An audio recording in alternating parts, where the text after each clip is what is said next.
ang daming nagbebenta ng sapatos. Bakit 'pag sinabing high ticket kailangan ding gross pay? Siguro po sa akin, very important ang integrity ng isang brand. Hmm. And I believe kami naman ng mga tao ko and myself, we've built that for 4 years. Lahat na mabibili mo sa amin, we will make sure that it is authentic at hindi ka maloloko.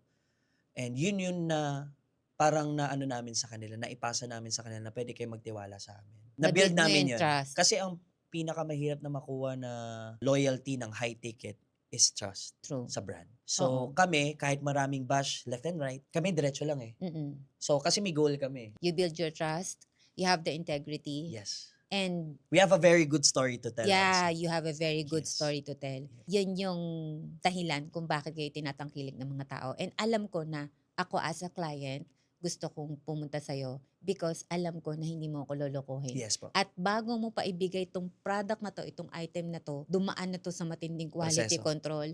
Alam ko na safe yung pera ko, yung hard-earned money ko para ibili nitong isang product na ito. Yes po, ma'am. Alam ko hindi mo kami lolokohin. Babaratin, oo. Matik yan, ma'am. Matik yan. Kahit magkaibigan po tayo. Oo, ramdam, no?